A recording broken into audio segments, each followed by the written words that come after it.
Good morning. All right, it is time for our Bible story. And this week's Bible story is called A New Way to See, and it is about Paul. Have you ever heard the story of Saul and Paul? Saul became Paul.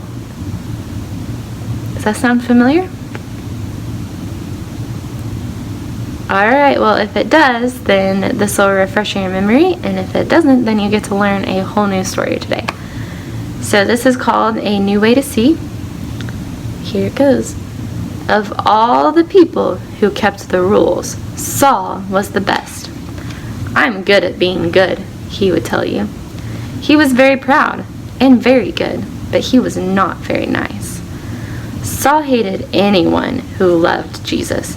He traveled around looking for them. He wanted to catch them and put them in prison. He wanted everyone to forget all about Jesus.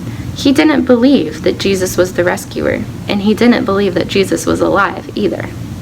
You see, Saul had never met Jesus. So one day, Jesus met Saul. Here's a picture of Saul. Saul was not a very nice guy. Saul was on his way to Damascus when suddenly a dazzling light flashed like lightning. It was brighter than the sun. It was too bright. Saul shielded his eyes and fell to the ground. He heard a loud voice. It was too loud. It gave Saul a headache. "Saul, Saul," said the loud voice, "why are you fighting me?" "Lord," Saul answered, "who are you?" "I am Jesus," said the voice. "When you hurt my friends, you are hurting me too."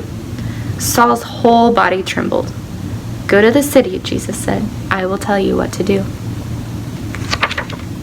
Here's Saul when he fell to the ground because the light was so bright and the voice was so loud.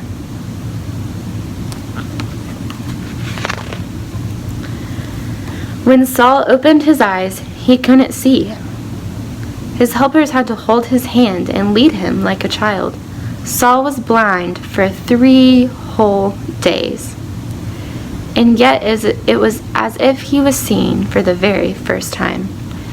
Meanwhile, there was a man called Ananias who loved Jesus. Jesus came to him in a dream. "Go to Saul and pray for him, and I will make him see again."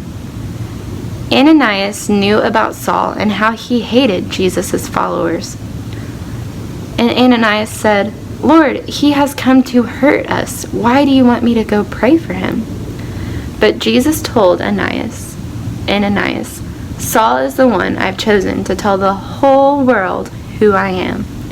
So Ananias went to Saul.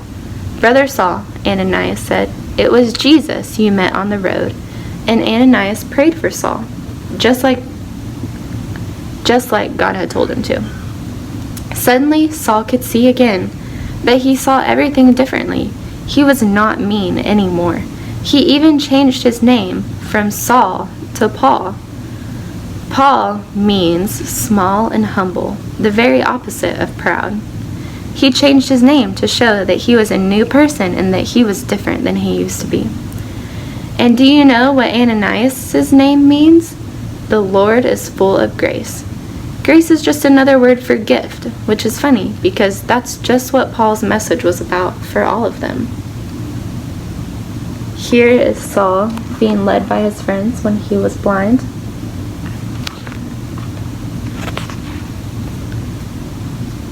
So then Paul began to tell people all about Jesus.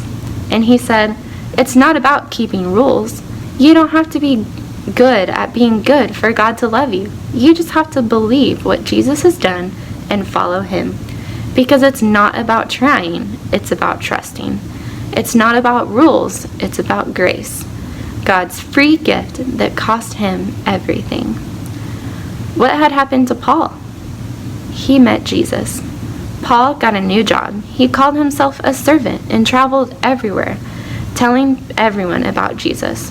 He got shipwrecked 3 times. He even ended up in prison. "God loves us," he wrote from prison. "Nothing can ever, no, not ever, separate us from the never stopping, never giving up, unbreaking, always and forever love of God He showed us in Jesus. And so it was, just as God promised. Abraham, that dark night, all those years before, the family of God's children grew and grew, until one day they would come to number more than even all the stars in the sky. The end.